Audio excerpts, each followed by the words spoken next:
We're ready to go. We're going to open the meeting of December 9th, the Selectmen's meeting. Meetings of the Board of Selectmen are generally recorded for transmission on both Berlin Cable and YouTube. Your voice and image may be recorded. And we're going to start this evening with Chief Clark, who is going to introduce, do some introductions and... All right, thank you very much. I'd like to first thank the Board of Selectmen and the Town Administrator for the support they've given the process that we hired Mike for, and also making us part of your busy schedule here tonight. It's an important thing for the fire department. And first, I'm going to start off with Mike's introduction. His resume was very impressive. We had a review board. I think it was 7 people, and it was unanimous when we were done of who was the first chosen one. The interview process went very well. Mike's a dedicated, self-motivated, hard-working individual and a person who deeply cares about the town of Berlin. Mike, would you just introduce your family, who you have here, so that we know who they are? Aww. We got enough time? Yes, we do. We'll make the time. So, my mother's in the front row, Linda, my Aunt Barbara, my grandmother Carol, middle row, my father, and my Paul, my Uncle Peter. And in the back, I gotta make sure I don't miss anybody, my cousin Roger is on the camera. And in the back, my wife Casey, my father-in-law Steve, my mother-in-law Kathy, and in Sharon's hand is my daughter Kylie. Thank you. Thank you very much. And the first thing I'm going to talk about before we get back to Mike here is tradition on the fire department. And I have to make a quick comment on this. As I walked in the door, and this is kind of what tradition means.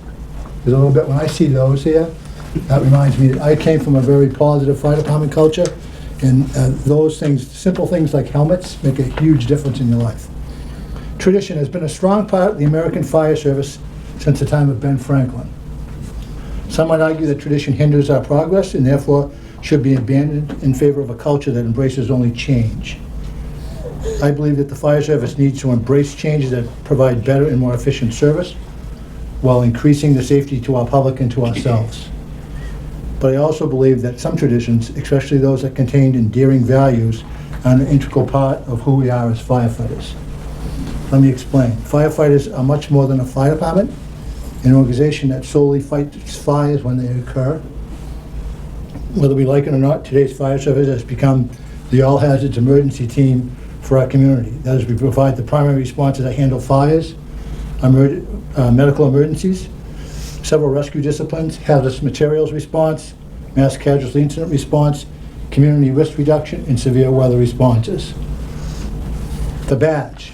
This is what you'll see, it's big tonight. The painting is about the badge. Okay? One tradition that I hope we never lose is the distinct shape of our badges. During my tenure, I have seen both Maltese cross designs and the largest shield designs for badges. Tradition states that the shield badge is similar to the shields used by the Knights of Malta to defend themselves, while the Red Cross comes from the emblem painted red on their shields. Perhaps more importantly, however, is that legend tells us that these knights of old had a creed or belief that their purpose in life was to serve those less fortunate.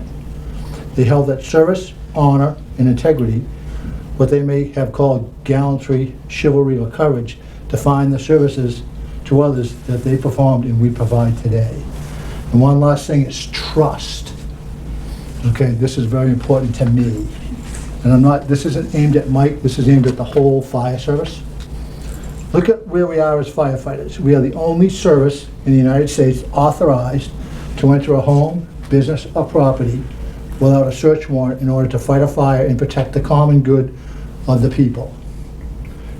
By our very nature as firefighters, residents still invite us into their homes during what may be the worst days of their lives, knowing that we are there to make things better.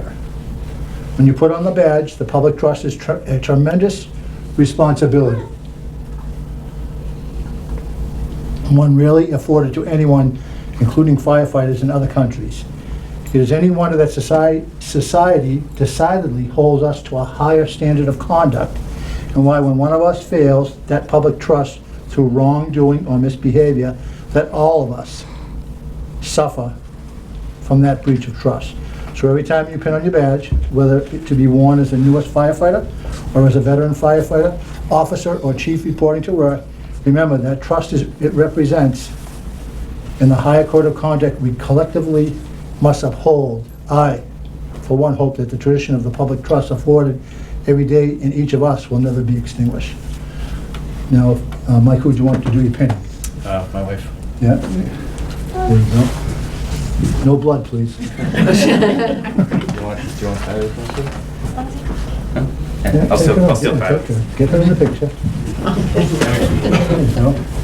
That's what it's all about, so I do what we do. She's probably gonna try to take it. Oh, she's getting ready. Nice way to take it. Mike, good to go? Mike's good to go. And there she goes.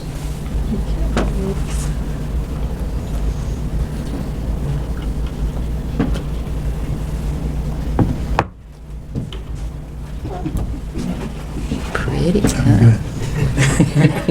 Thank you, sweetie. Now, can we do our swearing in, please? You can say that, will you? You can say that. So, You, okay. having been appointed Berlin Fire, do swear that you will perform the duties of this office to the best of your knowledge and abilities to help you God. I figured, yeah. You have to sign, so if I have to go to court, you've got to sign.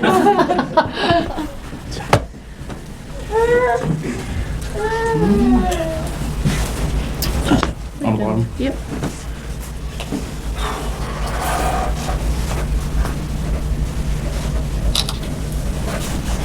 Ninth. Yep. Thank you. Thank It's you. now official. Congratulations. Thank you.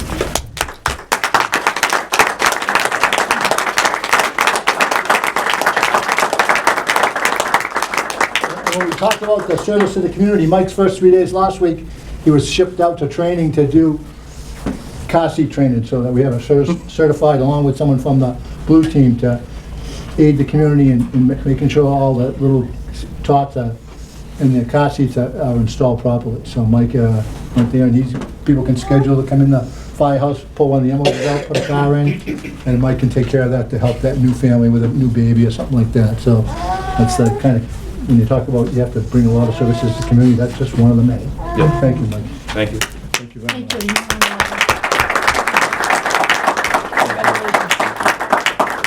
Congratulations. Thank you. Congratulations Thank you and very much. welcome aboard. Thank you.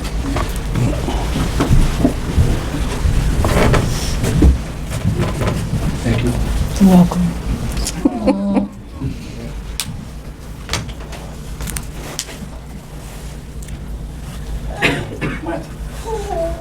Oh my God, everyone's looking at you. No, we're looking at you, Michael. We pretend we're looking at the baby, we're really looking Yeah, at you.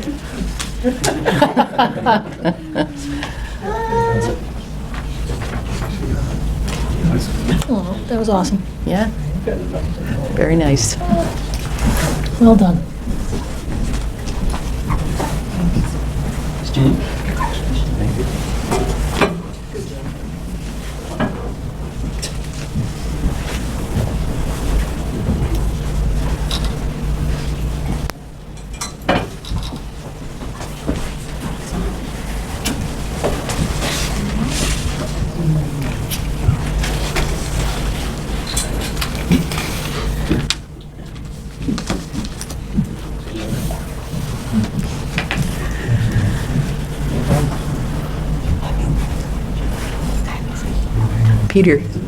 Peter, were these dads? Yes. Very nice. Obviously, the original one, and That's Very very nice. Yeah.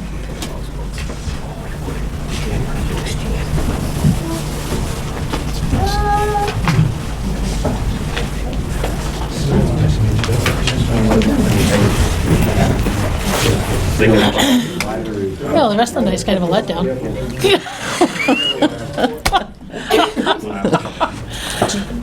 that goes with these, or do I just read them? All the originals are in there. So just read through? You can. Okay. Yep.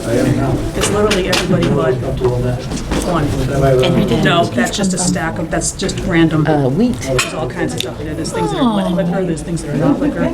These are just miscellaneous Yeah, licenses? yeah. Okay. But that stack is just the liquor. Just, okay, thank you. Oh, that's nice. That's very nice.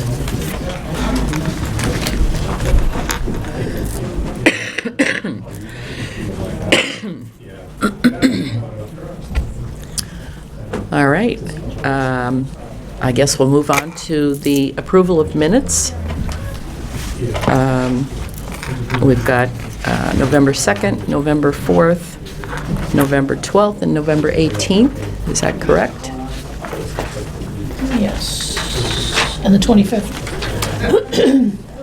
Oh, and the 25th? Okay. And, oh, okay, yeah, 25th just goes on 2 pages. Okay. Oh, this is executive session, that's fine. Oh, here's the thing. All right, so do I hear a motion to approve? Seconded. Are there any changes, comments, questions? Okay. All in favor of approval of the minutes? Aye. Correspondence. One of these days, we will have some. I'll surprise you. Correspondence today. Yep. General public comment. All right. And we have a couple of minutes, or shall we just go ahead and, Let's just hop right into it. why don't we have the police chief's monthly report? Dang it here. Turn the volume off. New coat. No, I had this one for a while. It just was kind of a mild day. So Mild day, but slickery with all the foggery. it's terrible now. Just coming in, it was awful. Yeah, So knock on wood. couldn't even see the yellow lines and the white Yeah, lines it on was- South Street. The highway this morning was terrible as well. So Yeah. we, knock on wood, we only had one crash so far. So that was good. But so back again. Hello. So just to kind of revisit some of the old, not a lot getting carried over. I talked a little bit last month about an assault and battery investigation where we served a couple of search warrants. So we're just kind of in a holding pattern on that right now. The digital evidence that we recovered has to be processed by the state. So we're just kind of in the queue and waiting for that to be done for the case to move forward. The good part about that is that we Can't haven't had close the door. to spend a lot of money to Right. to follow up with other cases. No, I didn't. Of course, now it says during the month of October on the first part of the Yeah, sheet. it's okay. Perfect. Yeah, we'll let that go. But we actually, if you recall, started this month with a weather event. Pretty heavy winds the very first day of the month. We had a lot of trees down, a lot of wires down. We actually had a wire down on Walnut Street for about 36 plus hours, blocking school buses. It was a pain to kind of start the month off, and then lo and behold, we finished the month with some pretty, the weather turning. So, but we had 930 calls, so close to last month. Still, as I said before, with a new officer on the street. A little more active and a lot more going on. 6 cases involving criminal charges, a couple of custodial arrests. Our motor vehicle crash numbers unfortunately have stayed high, another 19, 10 of those with injury, and a couple of them serious. You recall we had a major multi-tractor trailer crash on 495 that involved police response from several communities, the state, fire response from all over. And it definitely took its toll on our community for the morning commute. Fortunately, the officers that were on duty that day coordinated with the highway department, and we were able to do as much as we could to mitigate the traffic, and we actually closed a couple of roads to try and keep people on the main roads and keep tractor trailers. But there was a steady stream of traffic, almost on. From Jones Road all the way to 290. It was, it's just one of those things. It was a perfect storm, and we were actually fortunate that they were able to clear it out of there by about 9:30 and alleviate most of our traffic troubles by 10. It was, amazingly nobody passed away. but it was a very serious crash, and again, it took its toll on us. We had another crash, a rollover crash, actually right out here on West Street, right by the curb, and I've been here month after month talking about distracted driving and single vehicle crashes and single vehicle crashes. This happened not to be the case that day. This actually happened to be a medical event that a gentleman experienced. Fortunately, he was not hurt too seriously. He actually came back in a few days later, spoke to some of the officers and firefighters that treated him. So we were pretty lucky. But again, we've had these single vehicle crashes.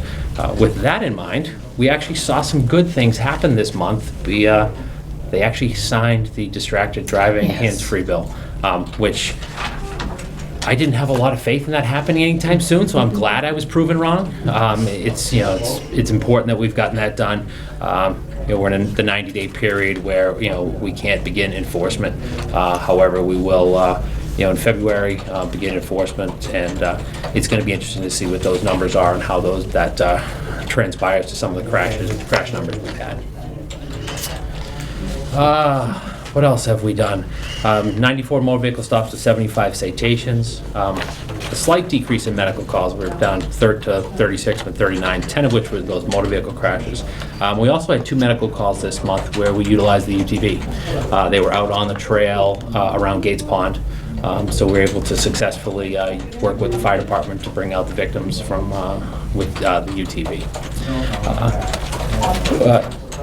So 10 animal calls this month, and one of those was related to the tractor trailer crash on 495. It's kind of an amazing story. And Deputy Captain, I'm not sure what his title is today, Concannon, who's not here. So one of the tractor trailers actually caught on fire, and after everything was done, they went back to check, make sure there wasn't another passenger, that there was something, and curled up in a ball in the corner under the back seat in the back of the cab was a dog. Amazingly, the dog was alive. They transferred the custody to us. Helen came out. Helen took custody of the dog, initially transported the dog to the Hudson Animal Hospital, and because of the chemicals and the diesel fuel and everything that was on the dog, they thought it was best they took it to a facility in Westford. And the dog was reunited with its owners. Nice. So it's one of those kind of good stories that came out of things. Because unfortunately that same day we had a dog on Central Street that was struck and killed. And this kind of highlights some things that we've talked about with not having a leash law in town. I know, Chris, you and I have talked about this. This was a woman who routinely allowed her dog out to roam. She even told me when I talked to her that there were times where the dog wouldn't come home at night. It was it would stay out for a day, so it wasn't unusual when the dog wasn't home. And unfortunately, the dog didn't have its tags on, so we weren't able to immediately identify her and get a hold of her. So it wasn't until later the next day when she actually came, and I met her in the lobby at the police station, to find out if anyone had reported a dog missing. And unfortunately, we had to tell that the dog passed away. We were with the dog when it got hit, so it was kind of sad. We also had an interesting call where we had 24 chickens go missing. How does that happen? Someone picks them up, So, runs away with them. Yeah, it could be, they tend to stay together. I'm sure you've all heard coyotes and the animals that are out there, that if they got spooked and they got moved away, or they got taken by animals. We really don't know what the root of that was. So it wasn't people, it was animals possibly, or you don't know? we don't really know. Yeah. It's chickens not are cheap. Yeah, it's not chickens. Chicken theft is not something that we see running around. No, I was surprised to I see. expect you at the next town meeting to get up and talk about If we had a thievery. Popeyes restaurant, there might be some chicken-related crime. But, it's true. They've had people murdered because of those spicy chicken sandwiches, so I don't know what it What is. happens to those chickens after they don't lay eggs anymore? Let's not talk about it. Anyway, Wow. This is why I'm a vegetarian. Boom, boom. There you go. so unfortunately, this month ended with 2 death investigations back-to-back the last 2 days of the month. One seemed to be a pretty routine medical call where someone had passed out initially at a local business. officers and EMTs arrived, and their condition quickly declined. And unfortunately, they were pronounced dead once they arrived at the hospital. It was very quick, very sudden, and unusual. And then we had a second where we were called to a home to do a well-being check, and that also found was a woman, actually relatively young, under 60 years old, that had been deceased for several hours. And fortunately, nothing appears out of the ordinary. Everything appeared to be of natural causes, but just not the way you'd like to end the month. A couple of days prior to that, we did have a little positive to the end of the month. They do a turkey trot at the Berlin Memorial School. So we've had the pleasure over the last 3 or 4 years to escort the turkey to the turkey trot. Tell me that's on film. Please, God. I may have something I can share. We didn't have, there was some miscommunications with the school and somebody else running it, and the turkey came in the middle of the trot instead of the beginning to start the trot. But needless to say, the turkey was there. To the Somebody trot. from the Midwest, Yes. can you please explain what a turkey trot is? It's like a 5K, Thanksgiving But theme. there's an actual turkey involved. Not an actual No. turkey. Okay. A turkey like a parent dressed up as a turkey. Okay. And unfortunately, I received a letter of resignation for Officer Matt McRae. Matt's been with us since late 2017. He has an opportunity and will begin the State Police Academy on January 6th. So he'll be working for a few more weeks, and we'll move on. So as we've had concerns with overtime, this continues those concerns. We seem to have a pretty good plan in place for replacement and are working through that. But we'll kind of see where that goes. It's unfortunate. Matt was a good young officer, and just made a choice for a different opportunity. Not much we can do about that. So it's I'm excited for him. It's going to be very different going to the state from Berlin, but I think he'll do well. So, I don't know if you're aware, but for the last year, I have been the president of the Central Mass Chiefs of Police Association. So that ends on Wednesday. I can't believe it's been a year. But I've also shared some of the opioid things we've had. We've had opioid overdose deaths here. One of the projects that we've been working on is working closely with the district attorney's office to do something about this. I think I explained when I talked about an opioid death a couple of months ago that Worcester County showed an increase in overdose deaths where almost every other county showed significant decreases. So working with the district attorney now and with all the chiefs in the county, we are starting a project of data collection. It's kind of the first step where the district attorney is going to pay for a software program where if we have an overdose in our community, we come back afterwards, we have a designated officer, and that officer will input all the data about the overdose. An email will then be sent to a designated officer in the community where the person resides.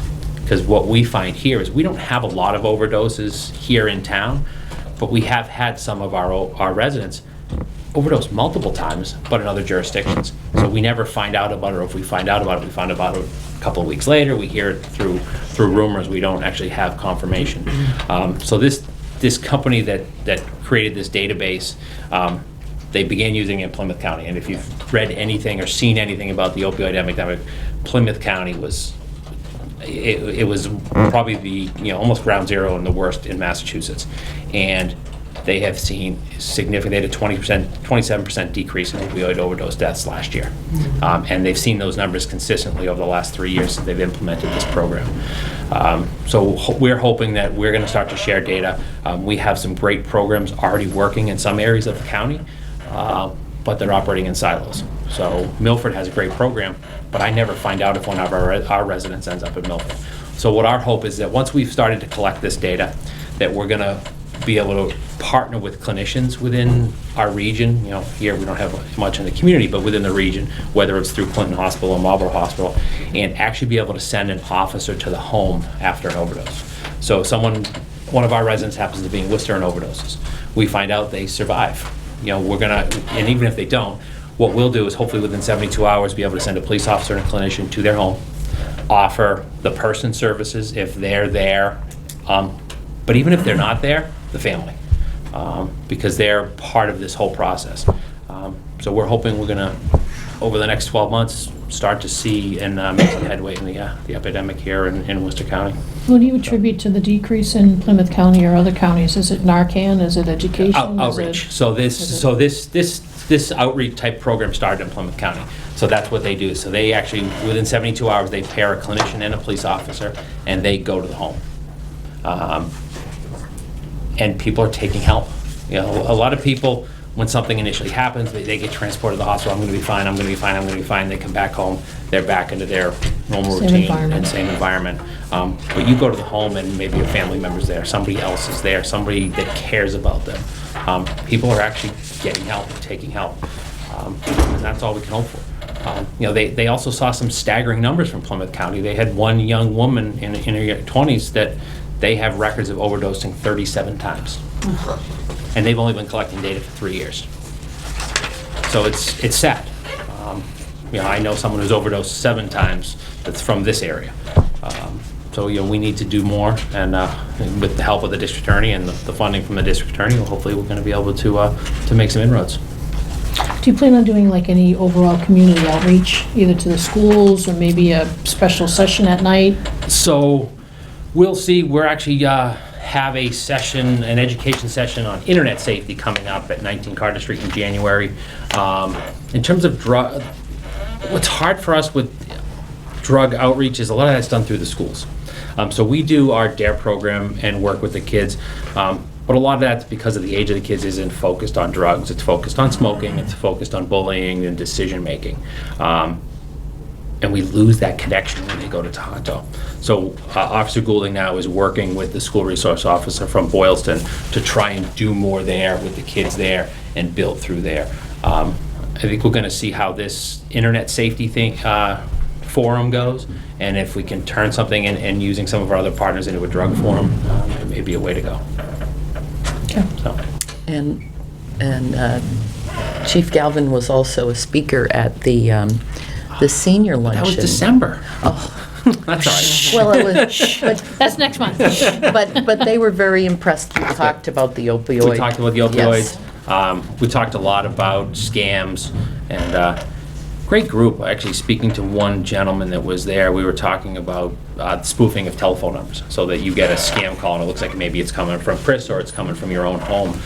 He actually worked for a company that developed that technology and the automatic dialer technology for the government initially.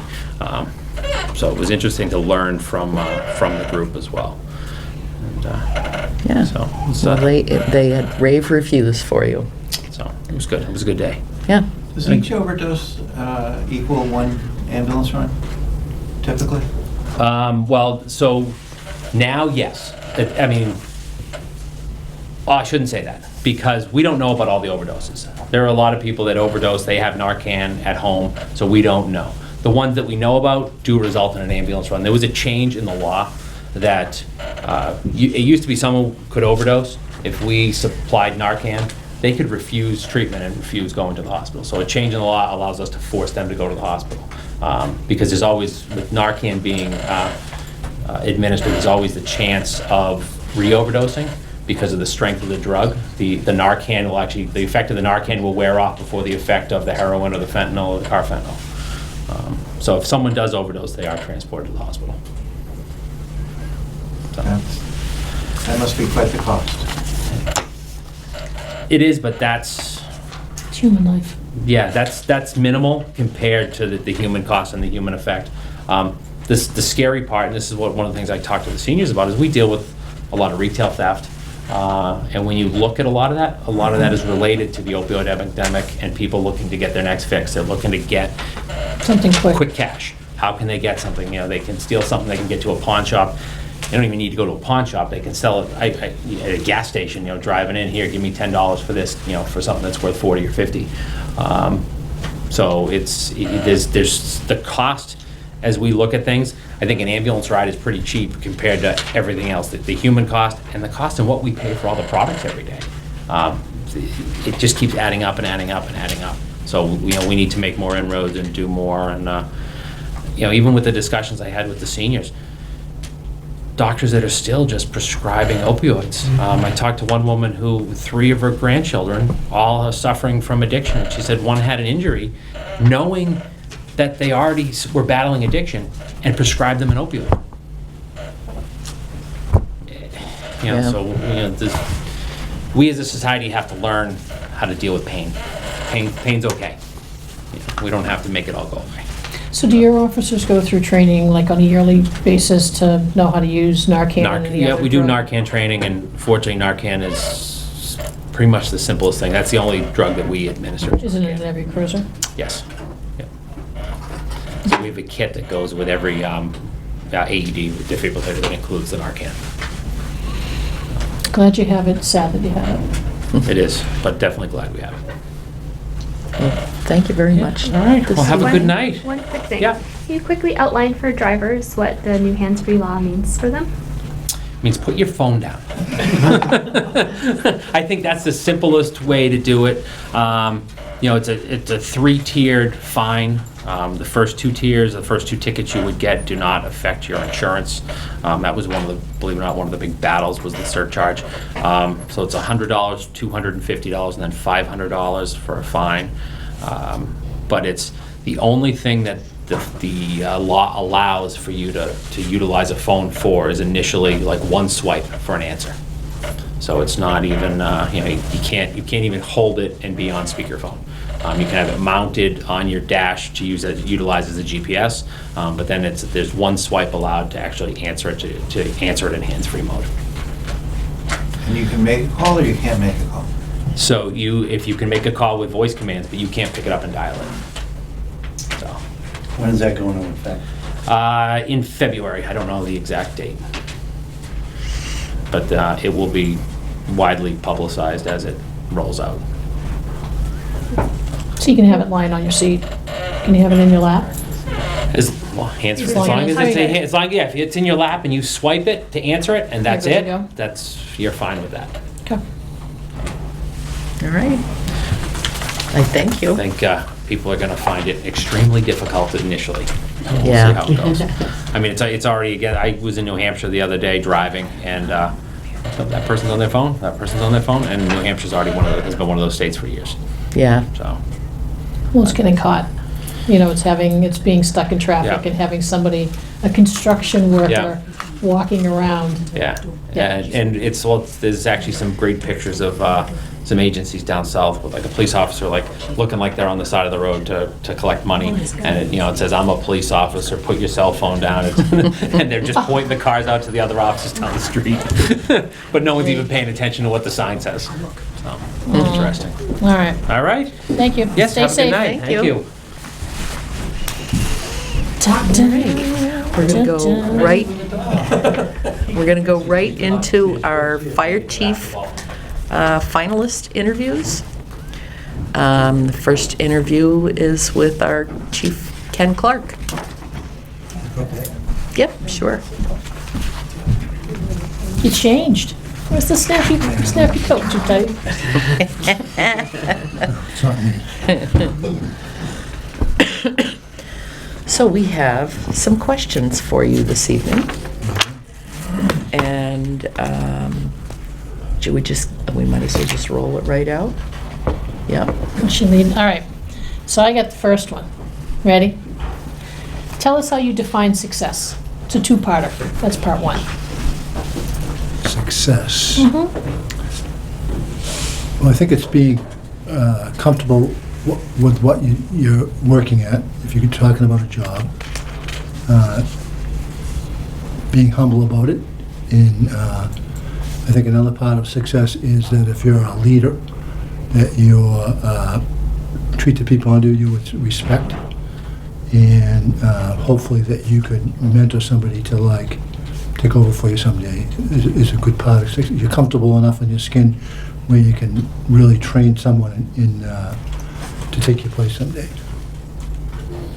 So, funny that you gave all those examples, because part 2 is, having shared your definition with us, how does that translate into your current role? Well, I think that in the current role as interim chief, it's good because you get to share knowledge, share experience with people that may have it or may not have it, have been, have had it apply to them in the same manner that I had. That came from a very, very positive fire department culture. And so you have to teach, you have to lead by example.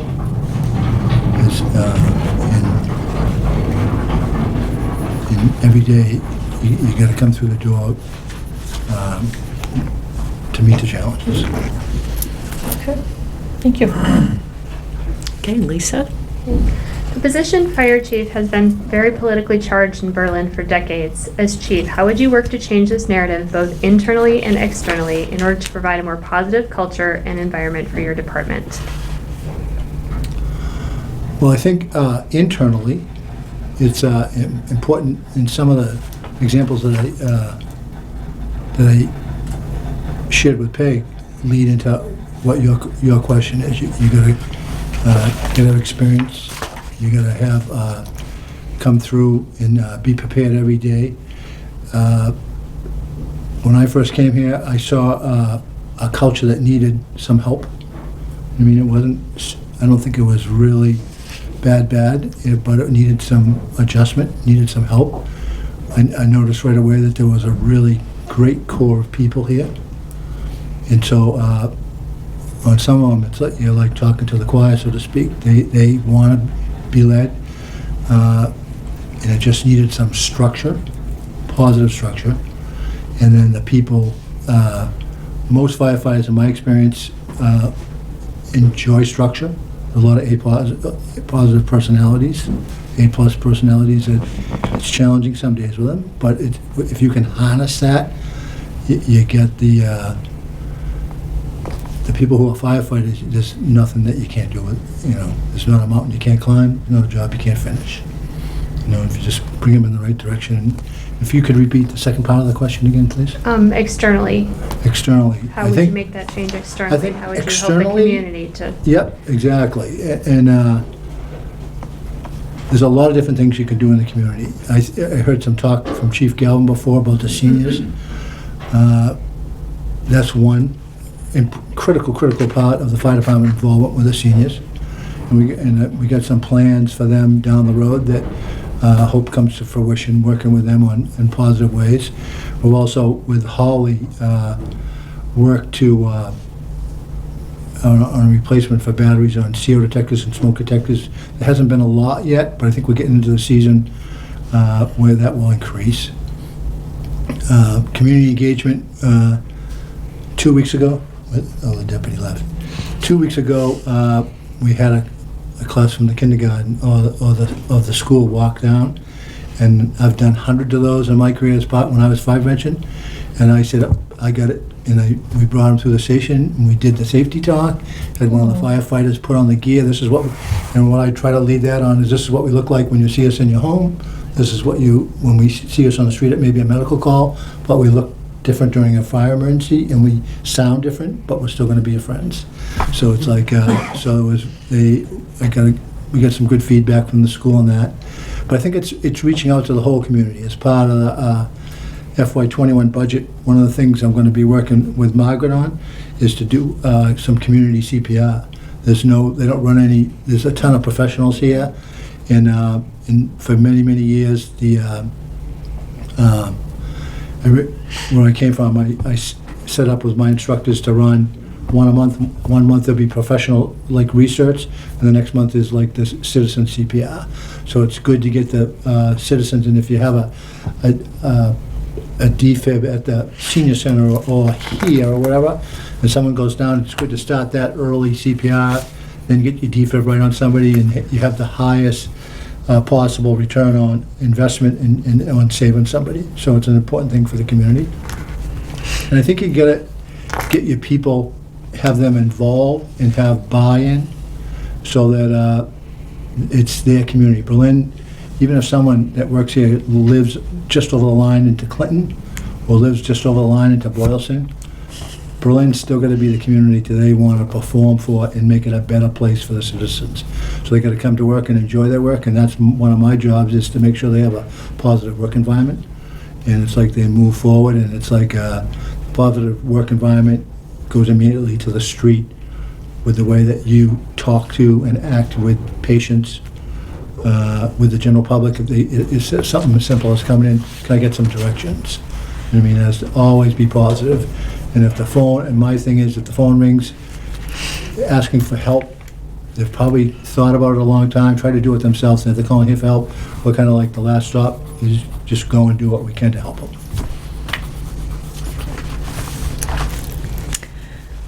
The next question is mine. So, physical limitations demand that we continually strive for greater efficiencies in town operations. What money-saving initiatives have you implemented? That's part one. If you'd like to answer that one first, or I Which way keep you wanna do going. it like that? Sure. No, we've structured some of the current personnel so that there was on attendance to some of meetings here in the town, so that there was a cost savings, and it wasn't done for a cost savings as much as it was done to bring structure to a position in you still have to do the job. There's still going to be times when someone may need to come to a meeting, whether they're invited by the planning board, and the person worked very, very positively with me and said if at the end of any reviews we do on like an email that to our board, then we can get the okay from the board. If they need the assistance of someone from our department to be in attendance, then we can have some discussion and see who wants to go. That was one way that when I first came to the door, there's something that was brought to light to me that was needed some structure. Is a good way to put it. Okay, and what are your strategies to assure that your department's staffing and operational costs remain within the annual appropriation? Well, I think, and it's funny because I got this, asked the same question the other day with Margaret, is I think it's just like my wife and I at home. You're given a budget, you work through a budget, and you stay within your budget. And I think I did 7 years as chief and 5 as deputy, and not once did we have to go back and ask for extra money because we work within our budget. It's not easy some days, you know what I mean? Mm-hmm. Or some years, I should say, if you have something happen, you have some injuries or something like that.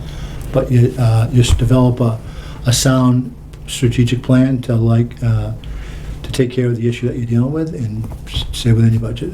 Yeah, I've never had to deal with that, so it's like we've been blessed that way. You know, what I mean, we've had good plans, and it's like in a sound budget that met the needs. It wasn't anything extra, it wasn't anything less. It was just what met the needs. And how would EMS revenues factor into development of your budget requests?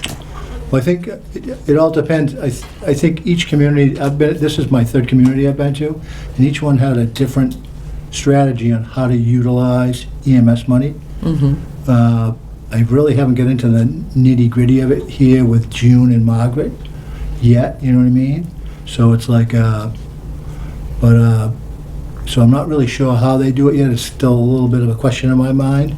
I know how they've used it in the past for some personnel that was shared with me, or a person or something like that. But it's like, it all depends on what the community strategy is. And I think it should be utilized back to pay for any income like that, should pay for future vehicles, capital, EMS expenses, if we have to replace an ambulance. It could pay some portion of a FTE, full-time equivalent salary. 60%, 65% of our workload is EMS.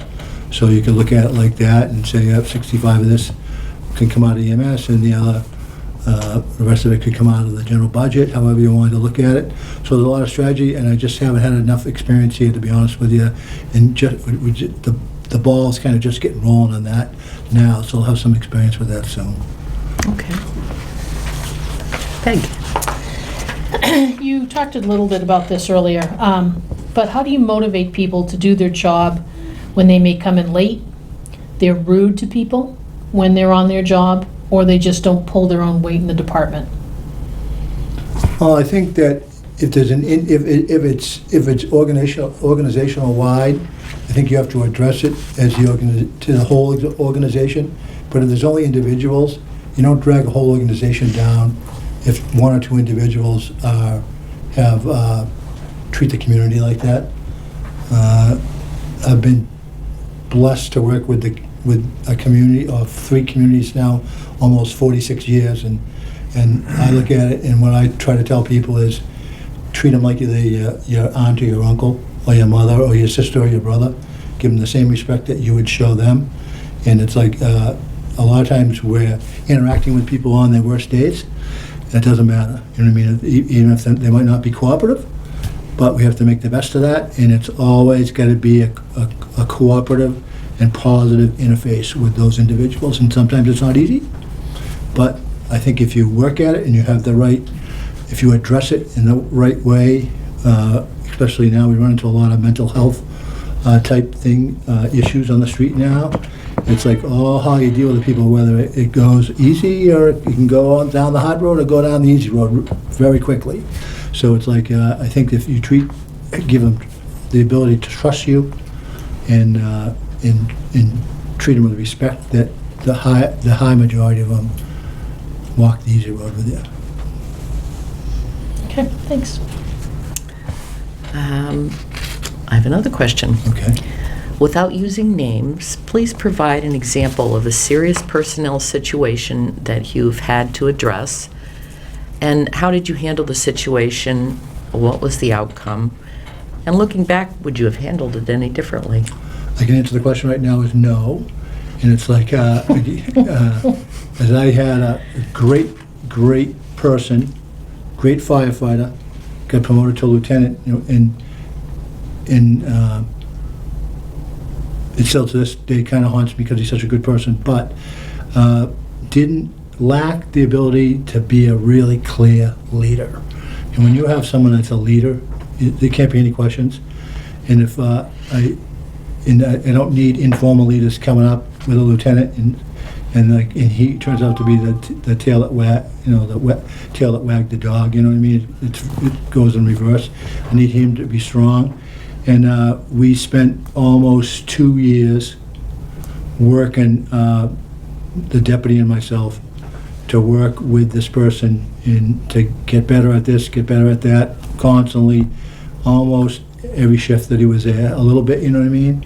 And it didn't work out, so we had to have a really frank, full conversation, and you need to go home and think about it for the weekend, what we need to do, and he came back and made the right decision, and he went back to being a firefighter, and great guy, great family guy, and it's like, you make the decision what you want to do.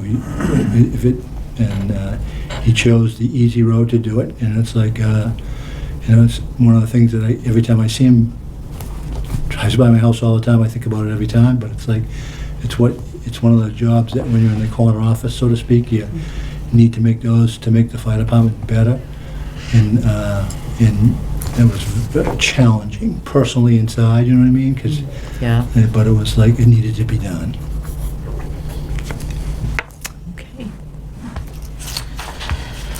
So we had hit on this a little bit with Chris's question. Budgets are a definite source of angst when it comes to the town.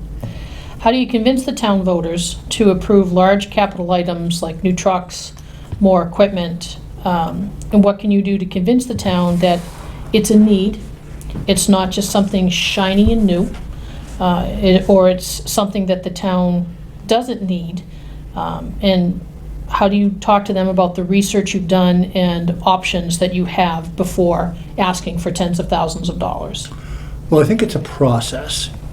Okay, I think the community needs trust in the leader, and sometimes it takes a long time to gain the trust of the community. It's tough to come in as a chief and you have the trust right away, but I think that you gotta build some type of trust with the community to bring stuff forward, and you have a process. You start with the Capital Improvements Committee, and you go and you provide your data to them and where you want to be. There's a step that goes with Margaret in her position, and then there's a step where I haven't been yet, is the Finance Committee. I haven't been there, so that's a new step for me here. But it's like that's all steps, and you have to come in and have your A game going all the time. You have to explain, this is why we want to do this, this is why, this is the cost estimate, this, if there's a cost savings by doing something better this way, that we can save money on the other hand. Those are the things that you need to identify. And it's like, I always felt that if I'm, first of all, I would never ask for anything I didn't need. And it was like, or I didn't think that the department needed. And it was like, and I built that trust with the community where I came from. And it's like, I think it's just important to do that. But it does take a little bit of time to do that. Okay. Lisa? Other than staffing, what do you see as the biggest challenges for Berlin's Fire and EMS department in the next year, 5 years, 15 years? Other than staffing. Other than staffing. We know staffing is a Yeah, huge issue. thing, Yeah, so yeah. I want to know what else. You're aware of that. Well, you have to, like, probably one of the important things is to look at is the capital plan. Is the capital plan that's in place, is that workable and doable? As you can take your experience and say, looking down the road, the capital plan, it's 10 years, say. Is it doable for what we're going to run into as the community grows? Because I was kind of blessed to be able to come from a community that was one time was very, very similar to Berlin, and I got to watch it grow. So I wasn't always in an administrative position. When that happened, I was a firefighter, but I always paid attention. I remember going to my first Prop 2.5 meeting when that came in as a bystander. Didn't have any, but going with the chief and the school superintendent and the police chief and the DPW guy at a very young age whenever that was, maybe not young, but early in my career, in learning what's important for a community and how to handle those kind of issues as you go through, and how to budget for them, and how you may have to adjust current budgets for something like that. That was a big challenge, but I learned from some really good people. Does that answer your question? Ask another part of it if I didn't. Well, it was basically, what are the challenges you see coming in the short term and long term?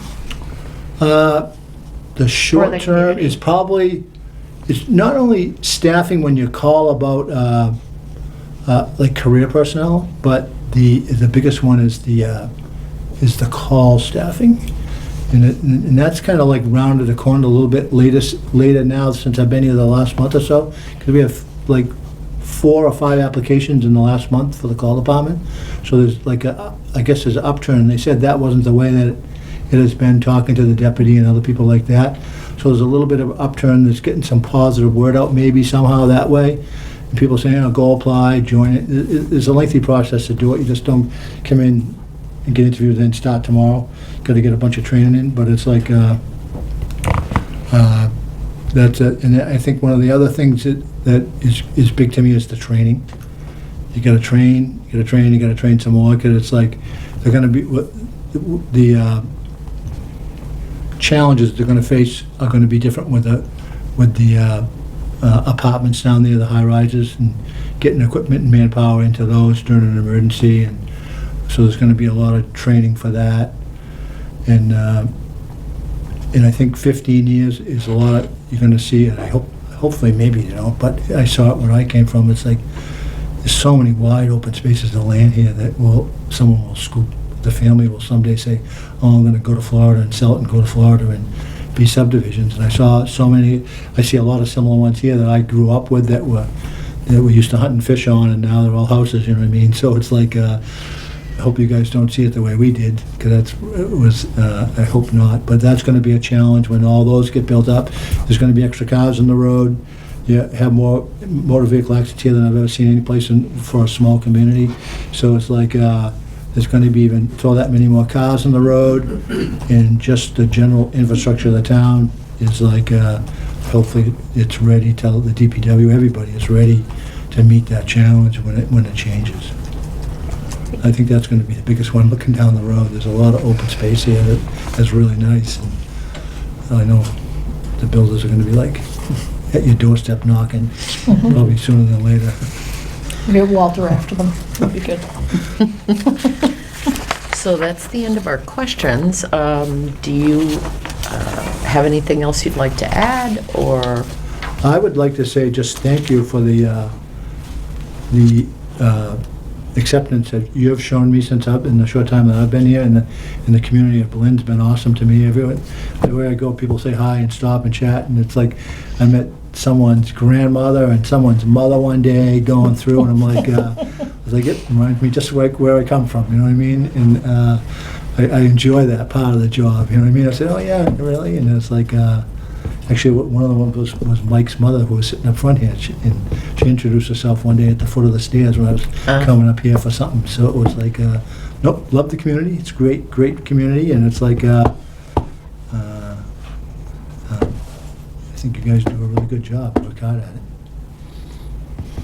Well, we thank you for applying and interviewing, and we will be in touch. Okay, thank you. Thank you. Thanks, Chief. All Thanks, set? Chief. All right, Good thank to you. see you again. Yep, over. Thank you, Chris. Okay, don't get up. Lisa, thank you. Margaret, it's always good. Always good to see you. Good night, ladies. Thank you very much. All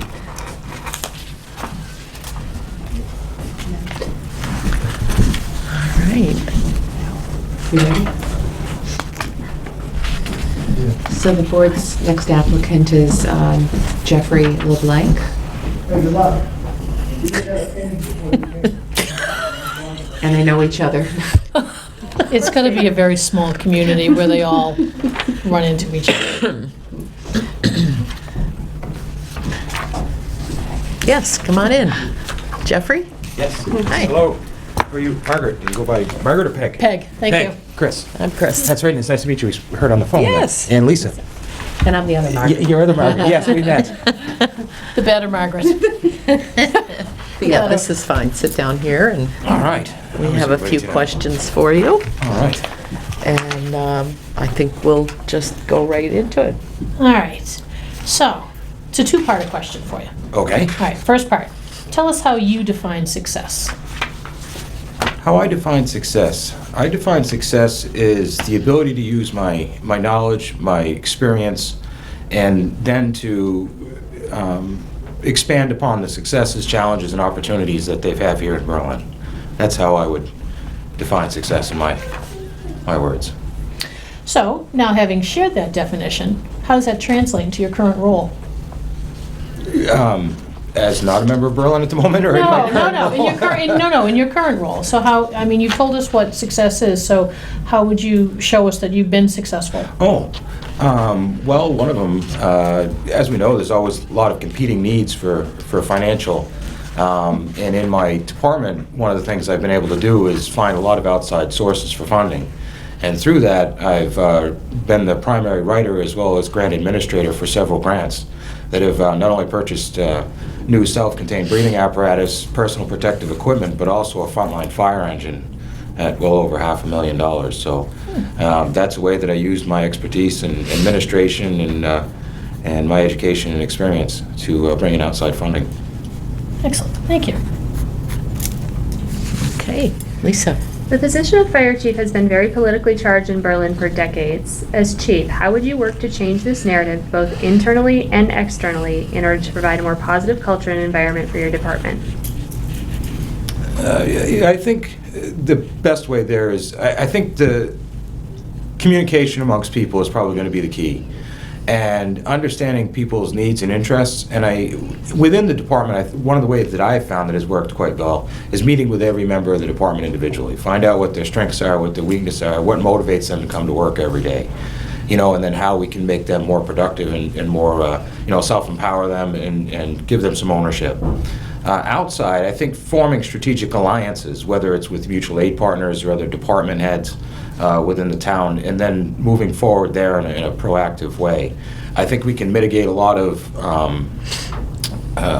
hearsay, I guess, if you will, but I think opening up that lines of communication and then, moving forward from there. Good. All right. Fiscal limitations demand that we continually strive for greater efficiencies in town operations. What money-saving initiatives have you implemented? I'll stop there, and there's a couple questions. Okay. Well, I think that really comes down to budgeting. There are inherent costs with any organization with the day-to-day operations. Those, we really can't change. Electricity, heat, fuel, things like that, we can't change. But I think through data analysis, forecasting, we can create a financial sustainability as we move forward. And I think we need to, some of my key goals that I look at is I look at the safety of the organization, not only the organization, but the town and the people that visit, but also the services that we provide, the effectiveness of those services, and then the efficiency of those services. So I think that's a good way to be financially responsible, is to look at those things in that order. Safety, the services we provide, the effectiveness, and then the efficiency of them. And then again, like I said, we have to have financial sustainability. Again, there's only so much money. So we have to make it work. So I think forecasting and data analysis and knowing what we can spend on and setting our objectives and our priorities. Okay. And I was going to, now the next part is, what are your strategies to assure that your department's staffing and operational costs remain within the annual appropriation? That's the second part. Well, again, as I alluded to earlier, the unpredictability of the nature of what it is the fire service does, or EMS. I mean, we can only look historically at what we had last year. I think a good benchmark is to kind of look at training. If we kind of set up a training schedule and then use those numbers to generate kind of a staffing model, would be a good way to do it. And then we can historically look at the call volume they had, the types of calls we had, where they just EMS, where just 2 people were on, were they large fires, were they large incidents. So I think using that training model throughout the entire year will give us a good indicator, as well as historically what call volume we had. And I don't think it's just a single year. I think you have to look at an entire data set. So you kind of have to look at the last 3 or 4 years and then try to average them from there, because last year we may have only had, say, 600 calls, but the year before we had 800. So you don't really miss the mark. I think you have to kind of look at that then moving forward. But as far as how many people on duty and the costing, I think a training model is a good way to do that, because then you can say we have the entire department at this X hours and move forward. Okay, and how would your EMS revenues factor into development of your budget requests? Again, that would really depend on the financial model of the town. Some municipalities I've seen, it goes right back into the fire service, and other organizations it goes back into the general fund. Right. So I would that was something that I'd have to work with the board and the finance committee and the budget committee and things like that, and then kind of just be transparent about that and move forward. It would hard to be count on that money without knowing exactly. Right. Okay, thank you. So how do you motivate people to do their job when maybe they come in late, or maybe they're rude to people while they're on the job, or you're finding that they just don't pull their own weight in the department? All right. Well, I think one of the key things of a leader has to be motivational, but then it also, again, I think it comes down to that, as I mentioned in the first segment when I first sat down, was kind of getting to speak with people, find out individually what are their strengths, what are their weaknesses, what motivates them to come to work every day, what excites them. And as far as some of the other things you mentioned, being rude, being late, that's just unacceptable. So I mean, that now we're starting to talk into a discipline issue, because I think people need to take ownership in the professionalism. They're in this service. Firefighters by nature are doers. They're going to do things.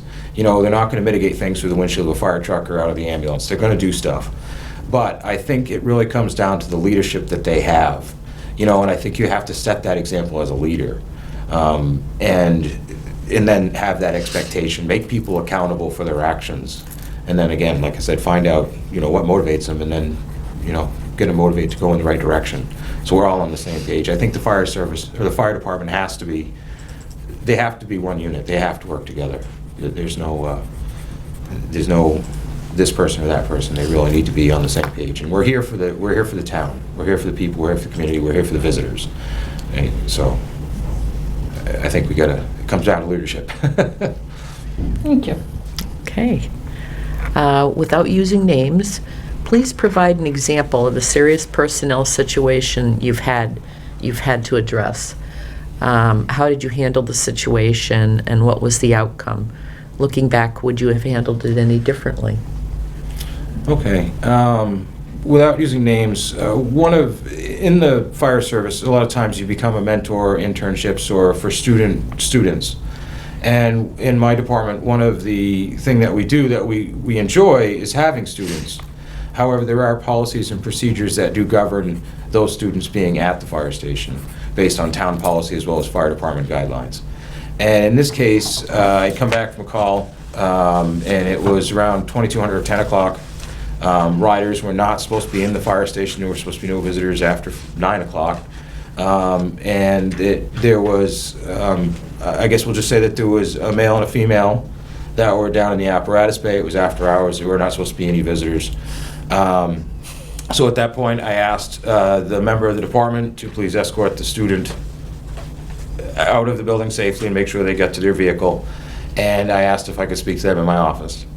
While they were doing that, I went up to my office. I looked at the policies, looked at the procedures, made sure that nothing had changed. Everything was I also kind of looked at personnel records to see if we had any history of this. And the other thing I looked at was to see if maybe they had a late call. Maybe that was why they were here after 9 o'clock. They did not have a late call, so therefore there was really no particular reason they should have been here. So I brought the person in, spoke with them, advised them of the policy, asked, kind of see their side of the story. It really wasn't an investigation, it was just informational. And from there, found out that there was really no explanation, and advised of the situation. Moving forward, that if this was to occur again, it would, this is just a verbal coaching. I didn't see anything that warranted anything other than that. But moving forward, if it was to occur again, they had to notify the shift officer for some reason if they were going to be over, and it would probably go into some kind of written or more permanent documentation.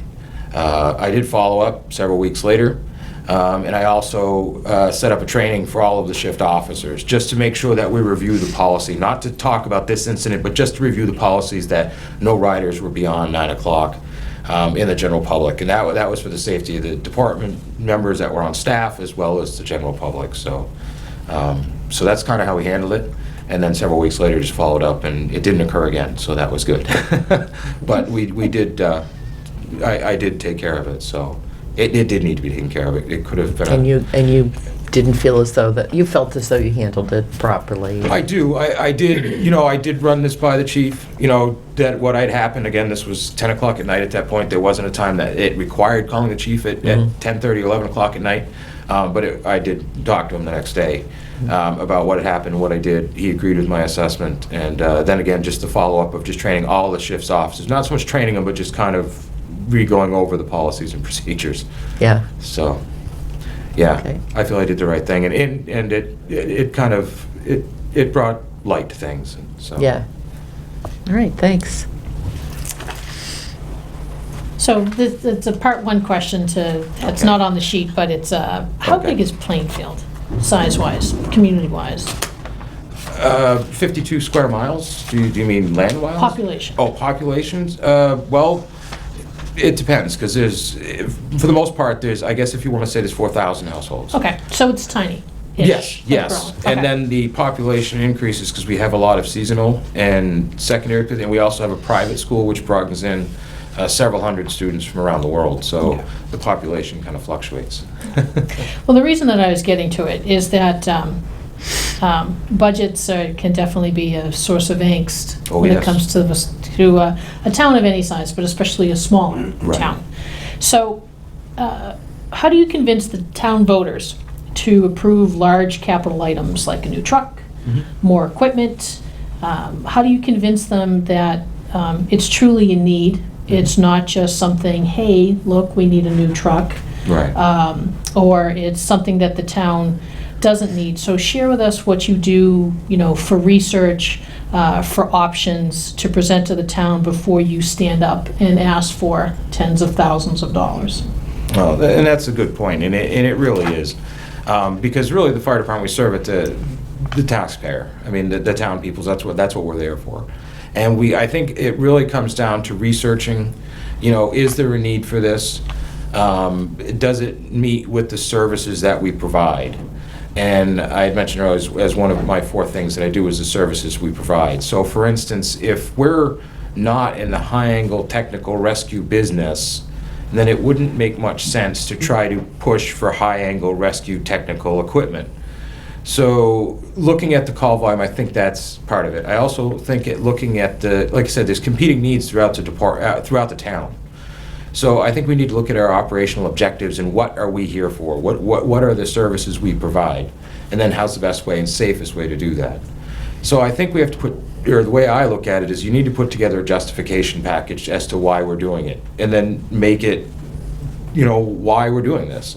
This is something we do, this is a service we provide, and this is why we need this.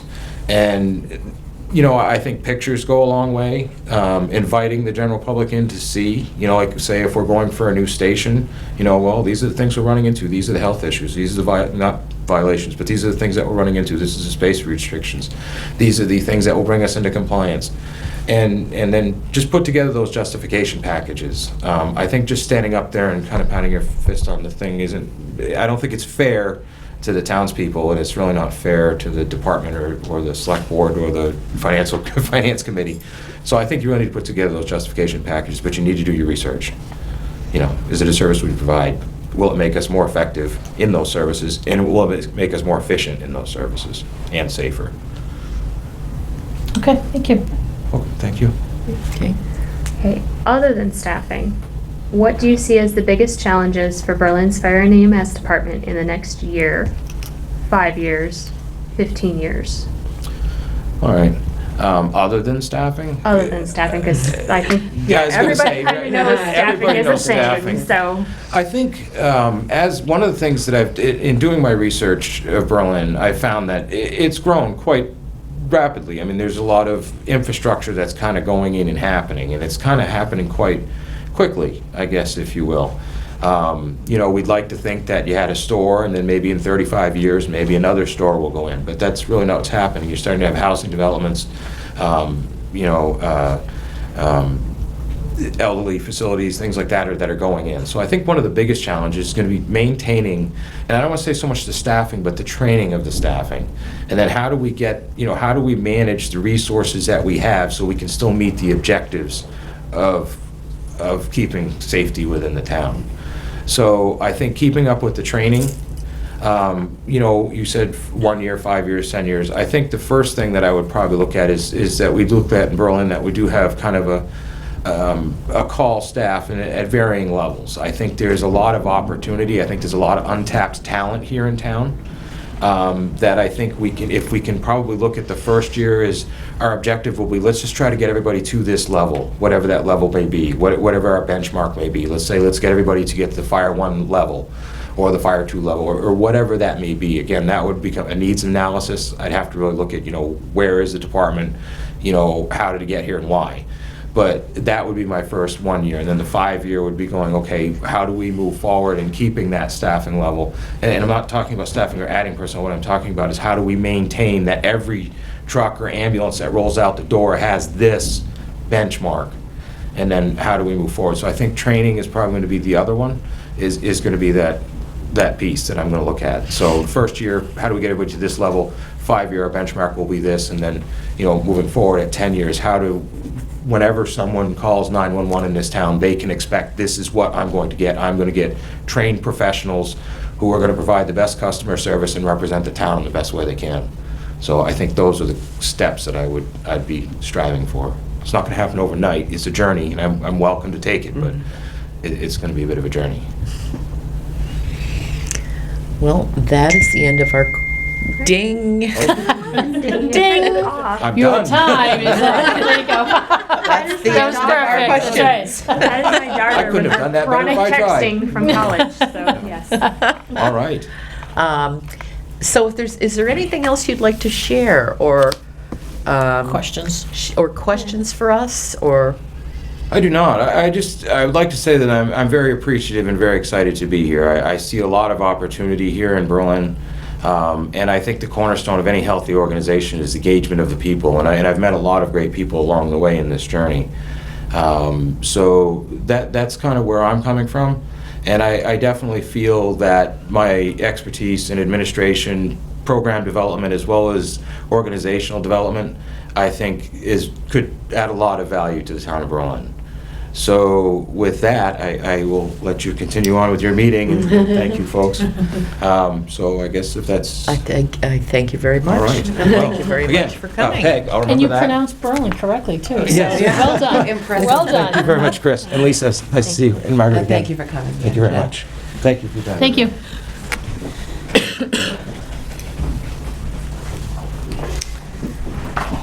So, would you like to talk about this right now? Well, Yeah. Margaret, you've actually, worked with both of these candidates in the assessment center, and is there anything you want to share? I know I think we've got two very good candidates. I think the board is very fortunate to have two strong candidates here, and they both bring unique sets of talents and skills. You have interim Chief Clark, who has years and years and years in a leadership position as chief and deputy chief, and he made his way through the force. And then you have, I think he's Captain LeBlanc from New Hampshire, where fire practices, I think generally, based on my observation at the assessment center, they did a tactical exercise, and both candidates they had to actually, they did a simulated structure fire. And so each candidate had to walk through how they would attack the fire, what resources they would bring in, what steps they would take moving through getting the fire extinguished, and then even post-fire debriefings, media, public debriefings and things like that. They both were very strong. I know that you have the matrix in front of you. They both scored well. You can see that Captain LeBlanc is very articulate, and I think he does bring some unique strengths. I could go on and on. I think this is a very fortunate situation for the town, where you have to make a decision between two very qualified candidates. So I wish I could give you a little more guidance, but if you have any other specific questions, I'll try to answer. But All right, ladies. You had a specific question. Does that shock you? Lebanon, New Hampshire. I know what people are like listening in the audience and what they're thinking. You have a current interim chief who is 15 minutes down the road, 495. Something happens in the middle of the night, he's here. yes, You have a gentleman from Lebanon, New Hampshire, something happens in the middle of the night. yes. Well, we said that So, they had to relocate. Well, within a year. Yeah, this is actually the third round of interviews, and in our first round of interviews, we did telephone interviews where we actually narrowed the field of candidates to the two finalists. That was one of the specific questions that was asked during the telephone interview phase. What are you going to do? This requires, the job requires you to live within 15 miles of the town border. So have you looked at real estate in Berlin?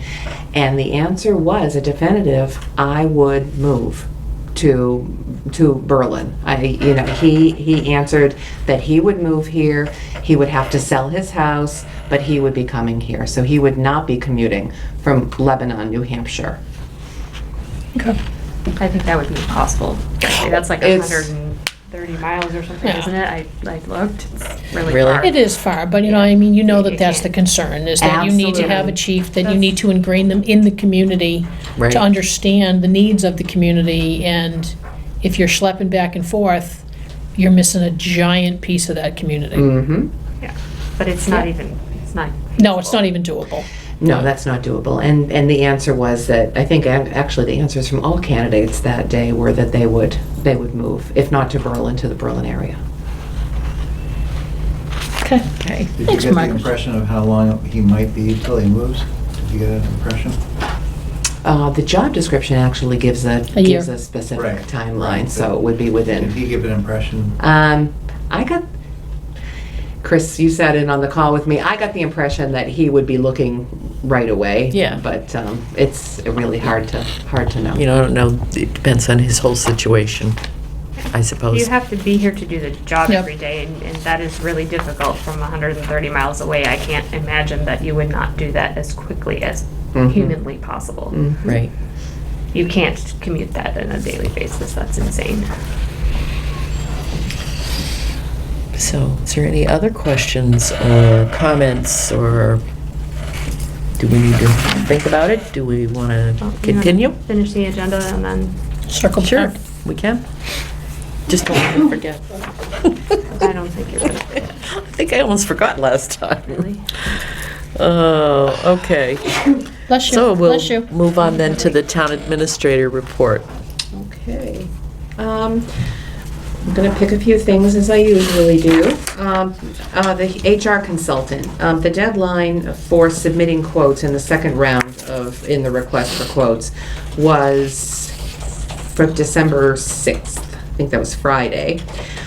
We did receive 3 quotes, one of which came in within the grant funding. So all 3 quotes were responsive, but the quotes ranged from $13,500 all the way up to $28,500. So it was a broad range.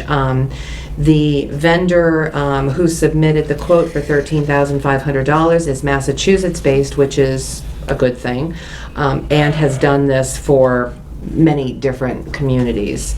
Again, all 3 quotes were responsive. So my recommendation is going to be that we move forward with Human Resources Services Incorporated out of Andover, Mass. For both the development of the wage and salary classification plan and development of personnel policies and procedures. And I'm going to bring this to the Personnel Committee at their next meeting and mention and bring my recommendation to them as well. And finance. I spent hours and hours last week finally reviewing the entire Riverbridge development agreement and the 2 modifications that go with it. And I think I boiled down the major points into 5 full pages and highlighted various sections. I did provide the board a copy of the full summary, and I have sent relevant departments or local officials requests to review certain sections of this to see what items have been satisfied, which ones are still outstanding.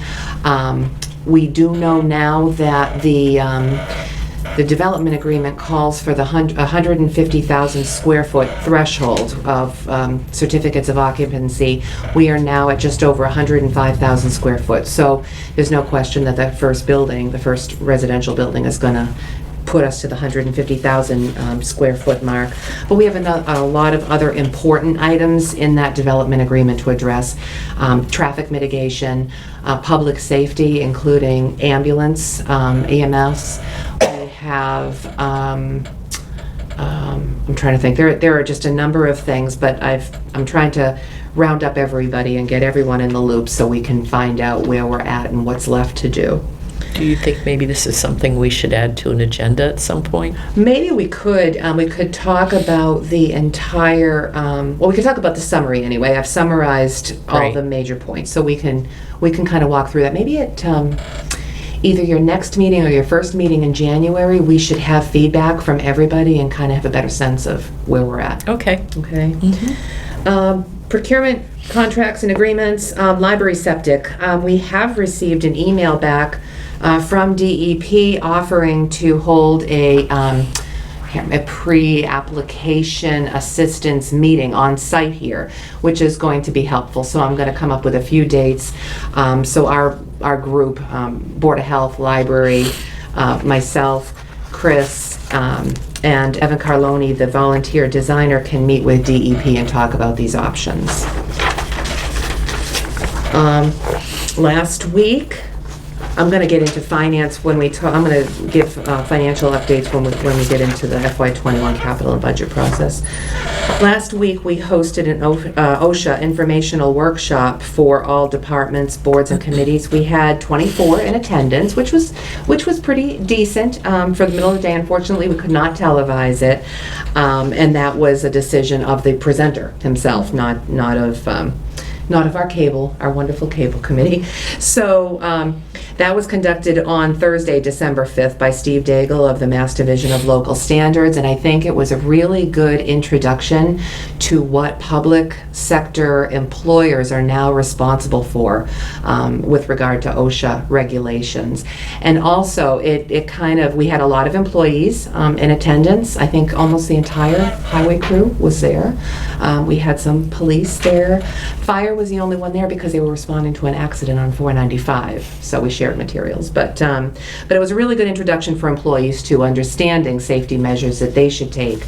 And I think it was good timing too, as far as the budget process. Departments can now go back and look to see if they have the equipment and resources they need to comply with OSHA standards. Tolman property, this has been on my TA reports for a while.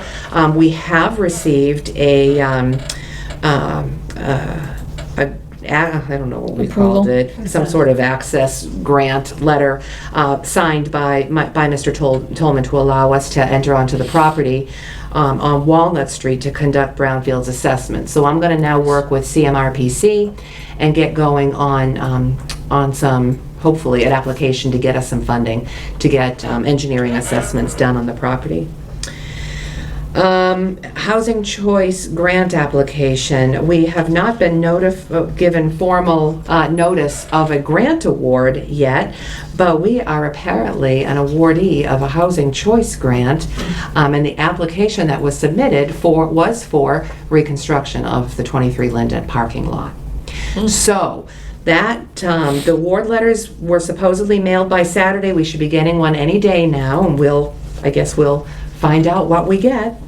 And the awards event and announcement will be January 9th at 2:15 in Brockton, if anyone would like to join me. And finally, Attorney Lauren Goldberg of KP Law, the town's town council, will do a presentation in Berlin on Tuesday, January 7th at 6:30 p.m. on use of social media and websites, including open meeting law, conflict of interest law, and code of conduct implications. And we are working on a location for that. But it'll be at 6:30 p.m. and hopefully we can maximize attendance to that. Televised and available? She will allow it to be televised, Okay. yes. Oh, and one more thing, I'm sorry, I didn't include this, I did the report on Friday. I have signed the Green Communities annual report for the prior year. That was due on December 6th at 5 p.m. So I signed it on December 6th, and it was submitted, and that allows us to be eligible to apply for 2020 competitive grants.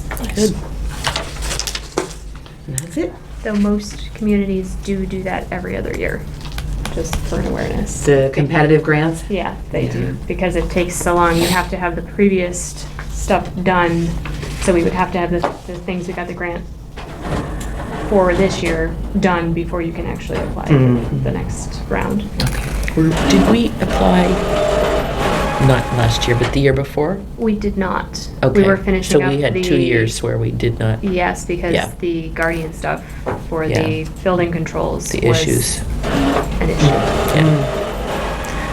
All right. Well, we'll move on to old business. and the subject of widening the abutter notification radius for local license hearings. I gave the board a very lengthy recommendation and found a few examples of other municipalities and the way they provide consistent notice to abutters. And so I have actually drafted red lines in your already approved guidelines for applying for liquor licenses on page 3.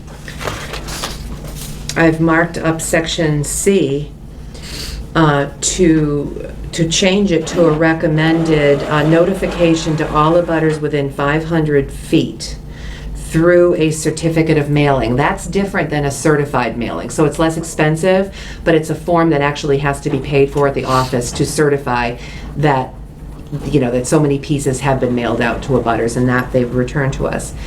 And then we would keep the provision of law that requires notice to abutters directly, notice to direct abutters across the street, and schools, hospitals, and churches within 500 feet. Those would have to be notified by certified mail, and there are other requirements to that as well.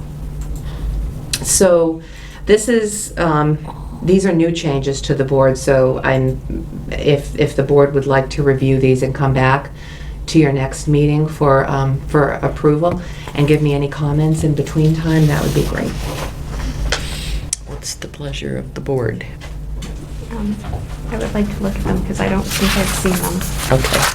They're not in I've the scanned, folder, yeah, so they're I'd not- rather All right. reread. Oh, they are actually, you know where they Yeah. are? They Where are are in they? a subfolder. A butter I think it's called the butter is. notifications.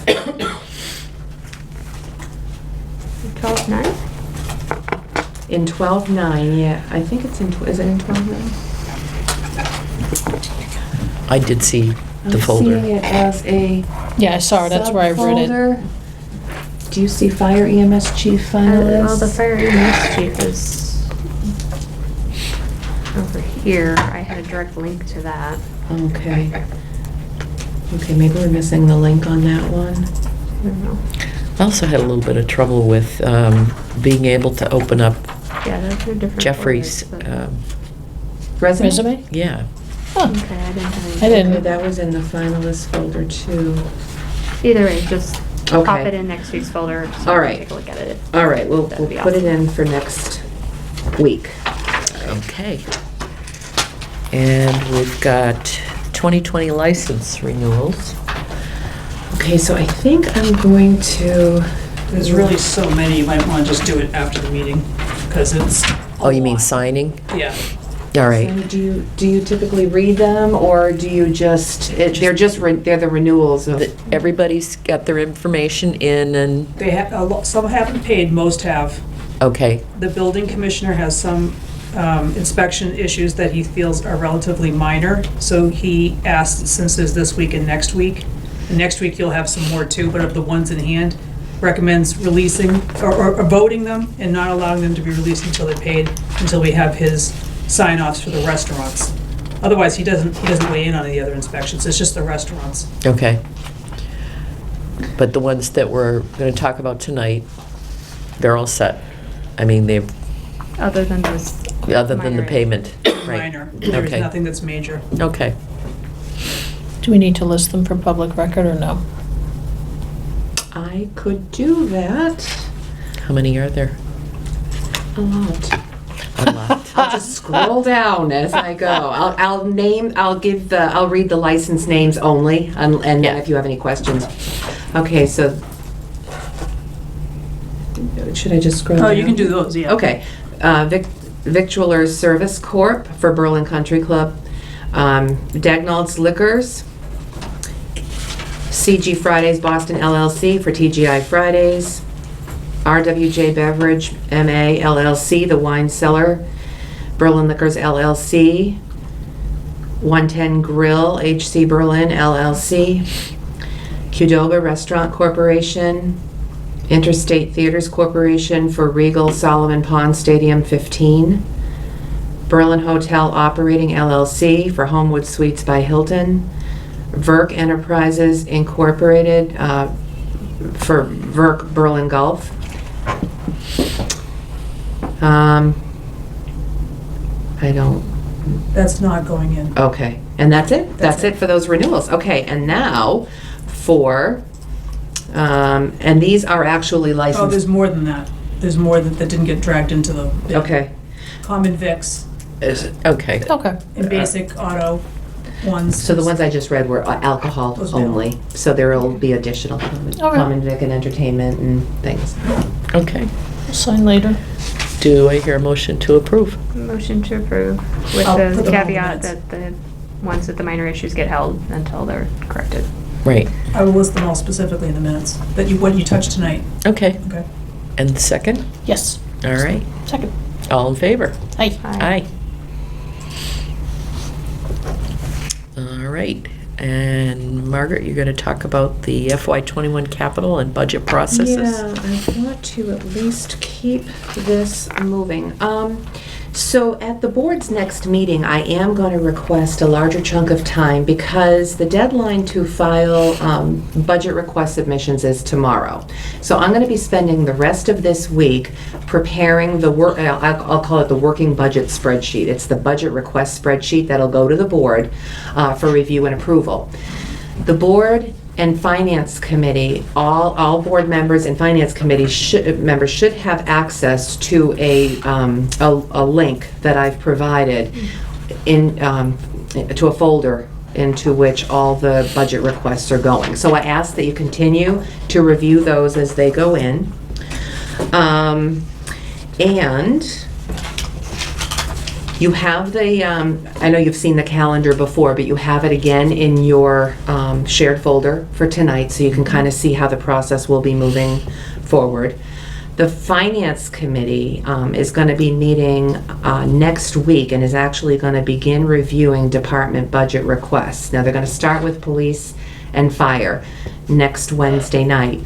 And I have requested that the administrative finance team be put on FinCom's agenda for right at the start of the meeting to do a brief financial updates presentation for FinCom.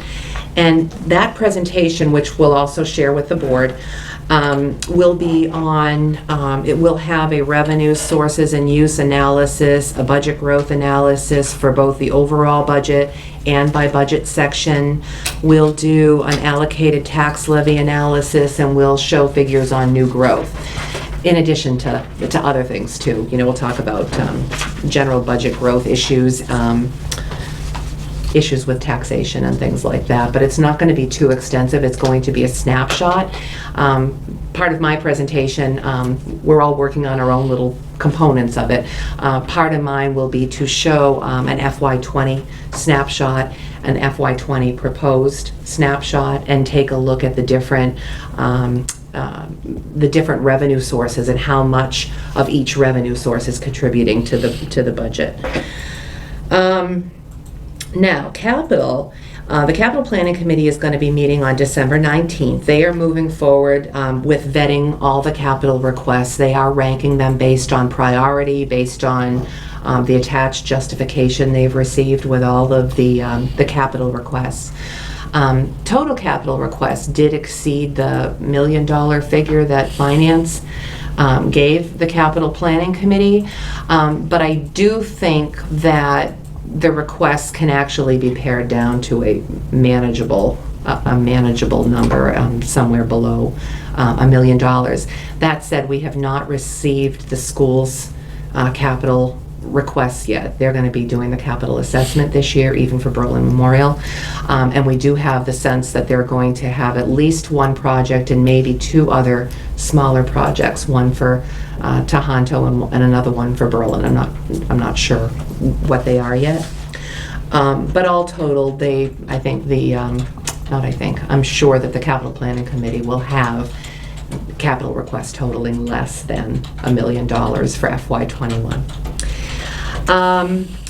According to the bylaw, the capital improvement plan must be presented to the board and finance committee by January 31st. So you can expect that the Capital Planning Committee and I, because this is also a responsibility of mine in the Town Administrator Act, we will present the recommended capital plan to the board and the Finance Committee before the end of January.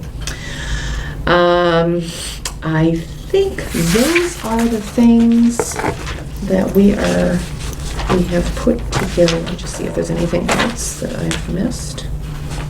No, again, I asked the board that next week we set aside a block of time to go over that worksheet. Okay. All right, you all set? I think that's it. Okay. So we have the Affordable Home Refinance authorization for 5 Village Lane. That is to, oh, I've got to write my packet here, I'm sorry. That is to meet the requirements of the, is it a deed? It's the deed restriction, a deed rider. The deed rider for the affordable component of the housing. The board has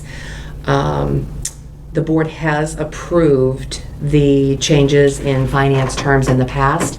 This time, the board is being asked to approve the change using both a letter on the board's letterhead and on the form itself. So the board is just going to state its approval, and I recommend that the board do so. This is going to save this taxpayer some money with the refinance. Okay. Motion to approve. Do I hear a second? You do. All right. Anything else? All in favor? Are they in here? Aye. All right. We need to do Thank you. some signatures here. Oh, thank you, Mary.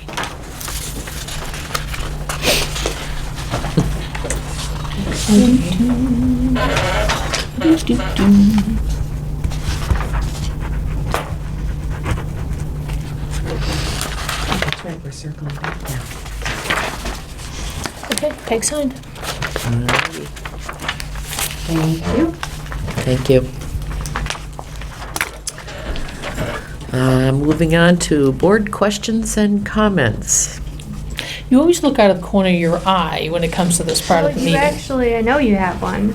I do, and that's why I sent it to you guys, so that I wouldn't To forget. remind you. Yes, We're thank you. supposed to remind you. Thank you for the reminder.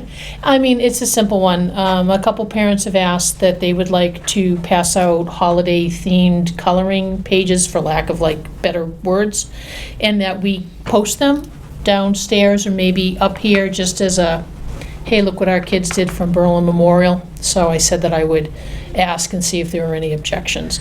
We don't have any part in it, rather than just to probably tape them up or pin them up on the wall and make sure that we don't pull off paint, stuff like that. But I wanted to ask. Thoughts? My town administrator's opinion is that there's nothing better than children's artwork. Okay. I love to see it. I think the only thing that the only thing I was thinking of is that I know that you might want to check with the fire department. Mhm. About the paper hanging? Well, because I think there's a percentage of the square footage that can be covered with paper. Okay. So we'll make sure that we limit. Okay. Yeah. Well, could we Just- spread it upstairs and downstairs, and not just downstairs? Oh, I don't, How you about know, we find out what the rules are? yeah, why Okay. don't we Okay. do that, and then And if we the, have a spare I don't have a bulletin problem board or with it, something. you know. Spare bulletin board. Okay, I'll drop a note to the fire marshal and get his thoughts. All right. Coolio.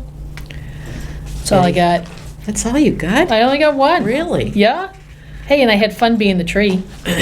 Yes, yes, you did. My little elf in the back. Couldn't have done it Yes. without her. So thank you, Amy. Yeah. Appreciate it. That was a classic. Hey, I got toots and I got waves and I got people staring. No one hit me, even though, But it was done for the good of the town. When I walked past the fire, they made like a little human, way so that the tree wouldn't catch on fire and I'd end up in the snow. So, congratulations to the Lions Committee. So thank you for the honor. I appreciate it. Maybe Fifth Avenue next Christmas. No, no, we're all good. Okay. All right, so I think we're going back to our fire chief finalists. And getting feedback from the board. So my first question would be, what are we looking for? Yes. Are we Because- looking for, I mean, my initial thing is you both have questions on there about the budget. There's almost 3 questions on there about the budget. And if that is what you're looking for, then I would say that choice is, Fairly obvious. yeah. But if you're looking for something else, then there's another choice. Well, I mean, it's hard because the fire department has been through a lot of change over the past few years. So, do you want to introduce someone new and start all over again? Or do you want the stability? Or do you want someone new to come in who has like zero interaction, with the town, with the history, and he seems very regimented, very systematic, in his thinking, very systems thinking. It's just not this, it's how does this play into it, how does this play into it, how does this play into it? well, I don't know, I felt as though he was looking to find out, for example, what the strengths and weaknesses, he was looking at the people too, to see what the strengths and weaknesses were, and to, like, perhaps have them, help them move on. And both of them, I believe, said that.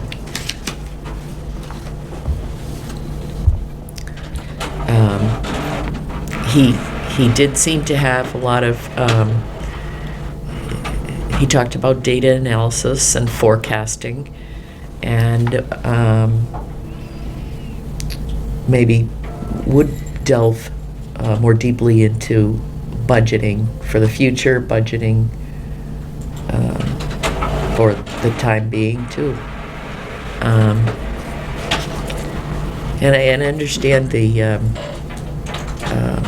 question about what are we looking for? Are we looking for someone long-term? Are we looking for someone who's going to be able to continue and is doing a great job?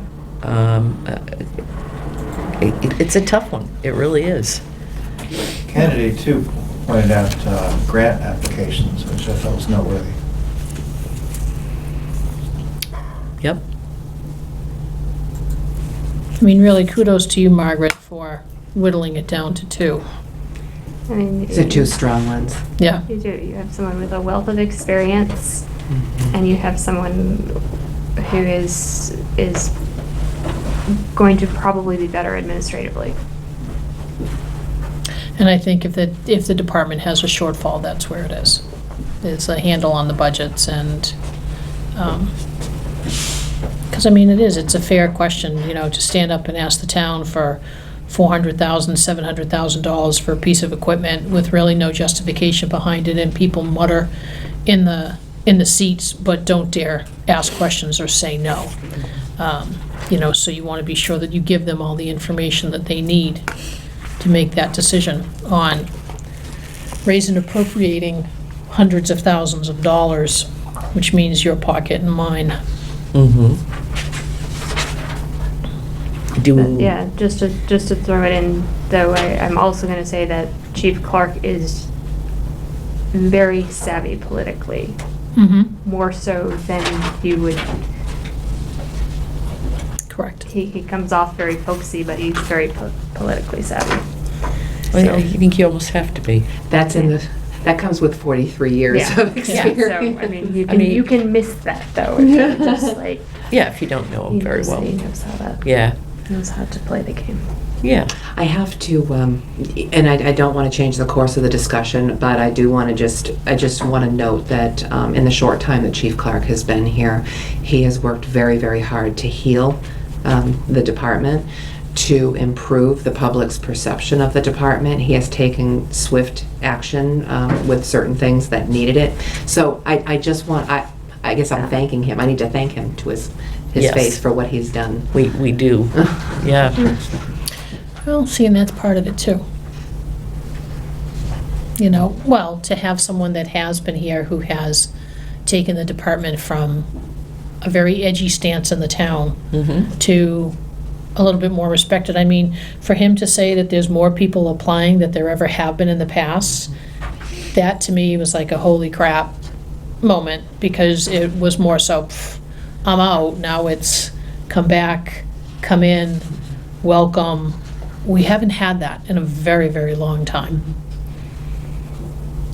So do you want to potentially disrupt that cart?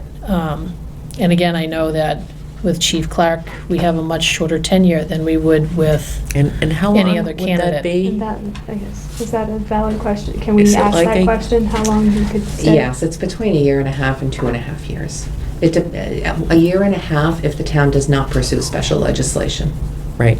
2.5 years if the town does pursue special legislation. Yeah, because the other piece is, I know that it is a problem if the staff perceives whoever we hire as a short-termer, because they It would just be. go, it is a problem.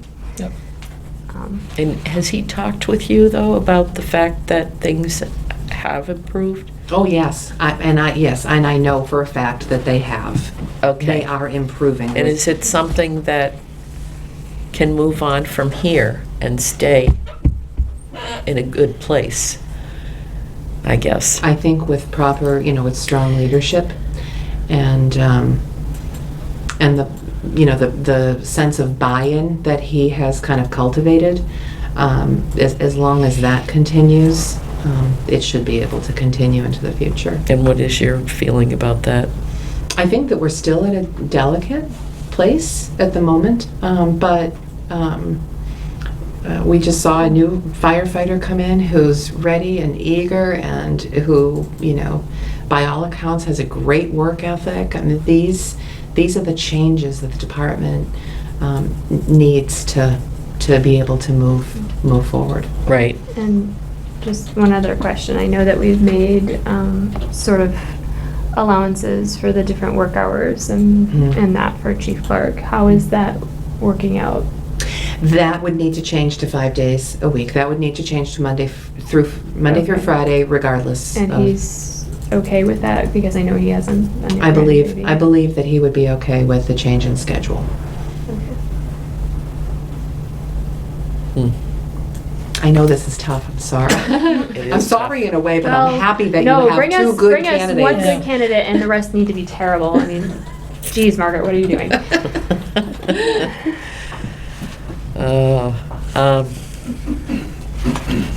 Yeah, I mean, it really truly does come down to what do you want? Yeah. Now, Jeffrey is a captain, Mhm. I believe. Mhm. I wonder if he was the chosen candidate, would he need perhaps a mentor? Someone that he could at least contact if he needed to. I don't know. I would They say- have that, don't they?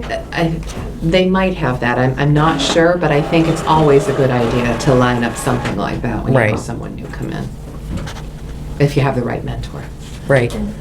Wouldn't he be lacking resourcefulness if he didn't climb down? Wouldn't you think he would, that Well, I would mean- serve an obligation? Not necessarily, I don't think. Yeah, I don't know. My sense from the other interviews that we did was that the fire service in general did a very good job of mentoring each other and making sure that people coming in knew had what they needed. That was my sense from both, from the previous interviews, that wasn't something that was much of a concern because there was such a strong Mm-hmm. Community there. And I I've noticed, suspect like, that, they knew each other, they do all know each other and end up in the same places, and they're on forums and they ask each other questions. Right. And I suspect that to answer your question, actually, that he would most likely do that. But I'm just asking the question, throwing it out here to you guys. I think, you know, I don't know that we could, I don't know that we could assure with 100% certainty the right mentor, but I think that, you know, we have a few resources that we could tap that would be strong mentors. Yeah, because you want to set him up for success, not just, hey, welcome aboard, and then that's it. Oofa. All right. And I'll add, I know, just another, Chief Clark is highly respected Yes. in our area. I know someone came up to me at an entirely different thing who is a firefighter over in Fitchburg and couldn't believe that we had gotten him. So there's also that piece of it. I've They're talked like, to- you scored.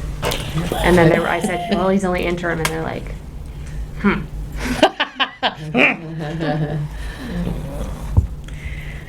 we have them both? I don't know, I wish. Yeah.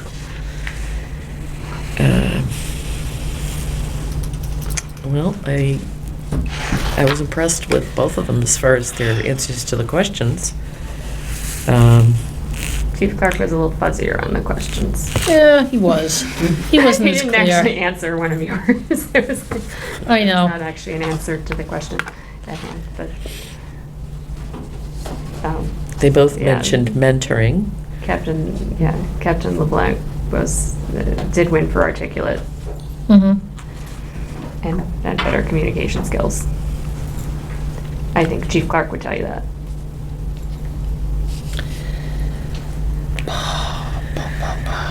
All right. Well, are we prepared to make a decision this evening? Do I hear a motion? I want them both. You can't have them both. Well, you asked for a motion, that's my motion, so I'm And, done. yeah, I'd love to see that. Yes, Peg wanted them both, and we'll just allocate 2 salaries for fire. There you go. That'd be awesome. Well, you know what, when I'm standing outside in my tree, I'll just make sure that there's like a cup for donations, so we'll be all good. When they bring the firebrands. Oh, all right. Well, Do you wanna take a week and table it? Yeah, I do. do you really? I do. Are you ready? I mean, where are you at, Chris? Yeah.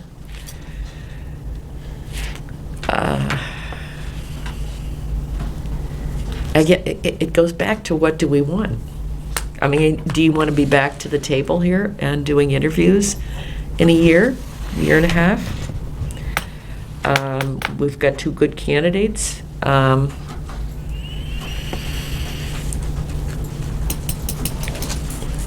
And like Peg said, it would be nice if we could have both, but... Then you're on the other side of the street with another cup getting cars that go the other way. Yeah. I actually think that if there was a mentor that Jeffrey needed, it would be Chief Clark. So I guess that's another question, Margaret. Hypothetically, if we go with Chief LeBlanc, what is he looking at for notification time to step away from his current role? Well, I can't be 100% Ish. certain, but I would Ish. doubt that he is operating under a contract that He's would not a require, chief. yeah, Okay. that would require extended notice. So he could That's just, probably 2 weeks. couple weeks and go. So, hypothetically, if we were to extend, if we voted and it was Captain LeBlanc, how long could we keep Chief Clark as mentor, time to get to know? Is that a budget question? Yeah, that's definitely partly a budget question. Yeah. That's definitely a money question, so that we'd have to look into that. His contract is through December 31st, so we would have to look at those financial details to see if we could sustain it, and if so, for how long. I also think you can't have 2 chiefs Oh, I know, but once, and I don't think that's a great idea, because you need to have, whoever you hire, you need to have your department looking to them and not second guessing and going to the other person, and not, you need to have one leader in the fire department. It is vital that you have one leader in the fire department. No, I think we would, though, wouldn't we? We'd be choosing one of the candidates. Well, except if you leave the, I think in this case, you can hand out phone numbers and have somebody there for questions where they can Yes. call and ask them, but you cannot have them both on the payroll as the chief at the same time, or as the, I think that does not work. Right. You have an issue with who's in charge and who is perceived to be in charge. Sometimes isn't there at least a week of overlap, though?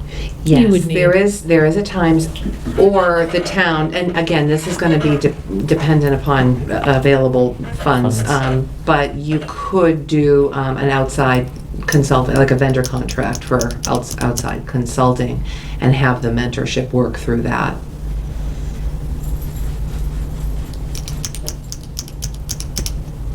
Couldn't you also ask the captain to orchestrate a solution as part of his selection? If you chose him, you could say, you need to work this out. That's one of your responsibilities as the new chief. Work it out. Mentor X. Working out the mentorship? Mentor X, Chief Clark, both, neither, Mhm. however you want. I mean, he's the chief. That's Mhm. why you select him. And even though he's a captain, he's still quite experienced also. Mhm. So it's not yeah, he's not a like you're- fly-by-nighter. you're- Yeah. You would be hiring somebody who's not experienced and doesn't know what to do. Right, I mean, he's been in Plainfield since what, 2007? As a firefighter, as a lieutenant, as a captain, so obviously he's growing in Mhm. his ranks, which speaks to his skills. And Lisa makes a good point, you know, that the budget is probably his strong point, and that's probably not a bad thing.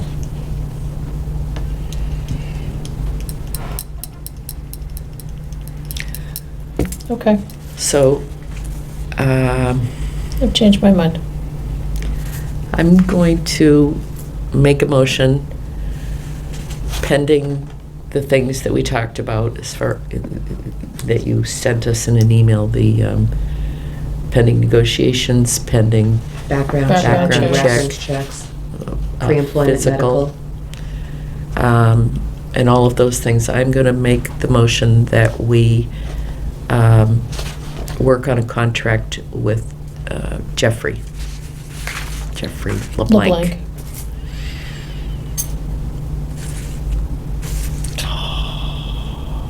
Do I hear a I'm second? making her do it.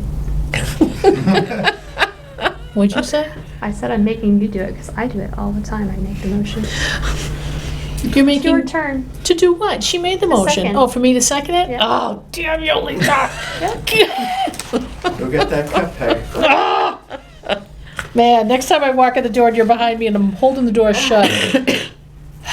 All right, You'd still have to do it if I wasn't here. but you are. All right, ladies. It's peer pressure. There's a This is motion on the bullying. table. Do I hear a second? You do. Okay.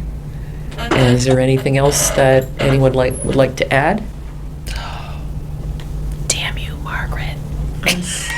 This is. This I was, think everybody's tough aware one. this is a really difficult Yeah. choice. It is a So- very difficult out of all the choice. ones that we've had, I would say that this is the far more difficult one that we have had to put somebody in place, because each candidate brings very strong qualities to the table, but I think if you look at Berlin as a whole, we're growing by leaps and bounds, and you're gonna probably want somebody, or hopefully get somebody to stay in that position for leaps and bounds to grow with the town, and unfortunately, with Chief Clark, we can't. Right. You know, if we could turn back the clock on him, 20 years, hands down. But looking for the benefit of the town and what the town needs, I don't have any doubt that Captain LeBlanc can continue to bring Berlin forward. Okay. Okay, I'm going to ask, are all those in favor of Jeffrey LeBlanc as the chosen fire chief candidate? Aye. Aye. All right.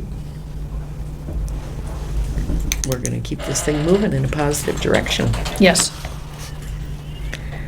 And we do have need for an executive session pursuant to Mass General Law, Chapter 30A, Section 21A, strategy for non-union contract employee, the fire EMS chief, and to vote to approve executive session minutes. And Coming back and will quick. return to open session only to adjourn. Roll call. Waisaki, aye. Keith, aye.